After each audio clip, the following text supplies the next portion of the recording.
All right, let's jump right in. What we're looking at today is, well, it's a fiery first-hand argument from this really critical moment in Haitian history, a time when the brand new nation was at war, but not with some foreign army. Nope, it was at war with itself. And the source for this whole explainer, it's this document right here. It was written by a guy named Baron de Vastey, a really important nobleman in what was then the Kingdom of Haiti. And get this, he wasn't just trying to write down what happened. Not at all. He was actively trying to shape history, making this super passionate case for his side in a really brutal civil war. And that really gets to the heart of the problem, the question that must have just haunted Vastey and everyone around him. It's like, you've done the impossible. You've won your freedom. So now what? How do you stop the whole thing from just shattering from the inside out? So that's what we're going to do. We're going to see this whole thing through Vastey's eyes. We'll explore the deep, deep divisions that literally split Haiti in half. And we're going to unpack his powerful, kind of fierce argument for why he believed only a king could save the nation's soul. Okay, so let's set the scene a bit. You have to imagine, after this absolutely incredible, world-changing achievement of winning independence from France, Haiti didn't get peace. Not even close. Instead, it plunged right into a new kind of conflict. A civil war. A war that pitted Haitian against Haitian. So you might be asking, why did Vastey even bother to write this thing? Well, he tells us right here in his own words. He's basically saying, hey, the only stories you're hearing about us are coming from biased outsiders. Europeans who he felt couldn't possibly get the real story. So he's taking up the pen to set the record straight, to tell the story from his point of view, from inside the Kingdom of Haiti. Now, in Vastey's mind, there was one single moment where it all went wrong. The original sin, if you will, of this new nation. And it was the assassination of its very first ruler. See, in his version of events, the murder of Emperor Jean-Jacques Dessalines, that wasn't just another power grab or coup. No. For Vastey, it was this fundamental, foundational betrayal that just opened the floodgates to all the chaos and personal ambition that would eventually tear the country in two. And out of that chaos, two major players emerge. They split the nation not just on the map, but in their ideas too. In the north, you've got General Henry Christophe. And down in the south, you've got General Alexandre Pétion.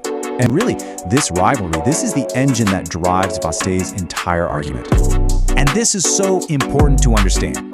This wasn't just two generals fighting for control. It was a battle between two completely different ideas, two totally different visions for what Haiti was supposed to become.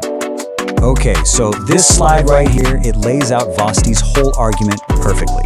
Now, you gotta remember, he's on Team North, right? He's a nobleman in the kingdom. So when he looks at his side, he sees strength, order, industry, national glory. It's the whole package. But then he looks at the south, at Pétion's republic. And what does he see? The complete opposite. A weak republic, total anarchy, corruption, and shady foreign plots. This black and white contrast, that is the absolute core of his case. And man, he does not pull any punches. His language is just razor sharp. He doesn't just disagree with Pétion. He paints him as this, truly evil force. He calls him the wily, crafty Pétion. He even calls him a new Robespierre. I mean, think about that. He's comparing him to the guy who led the reign of terror during the French Revolution. That's a serious accusation. And the list of accusations just goes on and on. Vastey basically accuses Pétion of being a massive hypocrite. He says, you overthrew the emperor for being a tyrant, but you've committed 100 times more crimes. He claims Pétion talks about peace while telling his generals to burn everything to the ground. And he says Pétion is just getting rid of anyone who challenges him to stay in power. But all of that pales in comparison to Vastey's most explosive accusation. This is what he holds up as the ultimate undeniable proof of Pétion's betrayal. And it involves a secret plot with France. Yeah, Haiti's former colonial master. Okay, so this whole thing is known as the D'Auxion Lavassie affair. Picture this. A French agent, D'Auxion Lavassie, shows up in Haiti.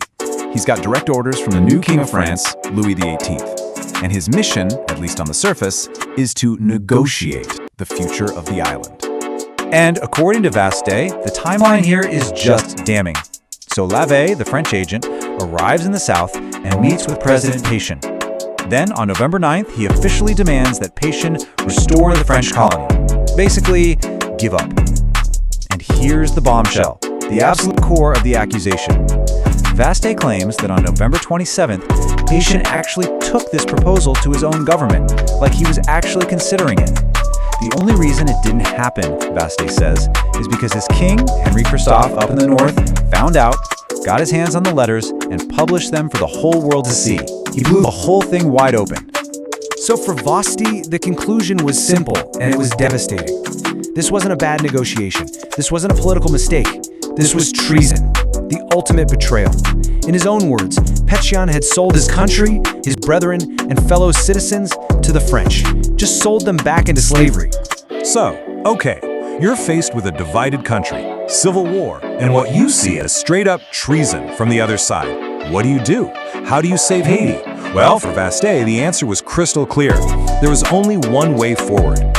At the heart of his political philosophy was this idea. A republic was just not going to work for Haiti. Not right then. He saw all the elections and shifting power as a recipe for pure disaster. In his view, it was just too weak, like an open door inviting ambitious generals to cause trouble and foreign enemies to meddle in their affairs. So Vastey lays out a clear path to survival. Step 1. You have to admit that the Civil War itself is the biggest threat of all. Step 2. You've got to reject the weak Republican system that he thinks is causing all the intrigue. Step 3. Embrace what he sees as the stability of a monarchy. And the final step? Unite everyone under one single king. His king, of course, Henry Christophe, to build a strong, unified defense. And the secret ingredient for him was making that monarchy hereditary.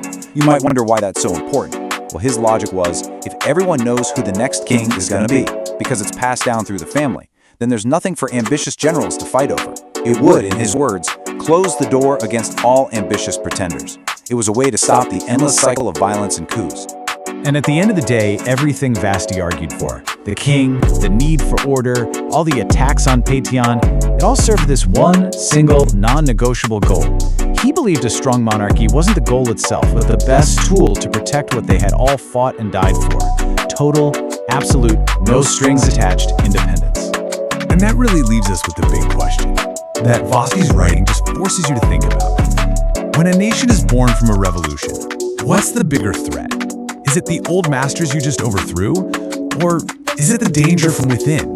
The fractures, the ambitions of the very people who won the victory in the first place?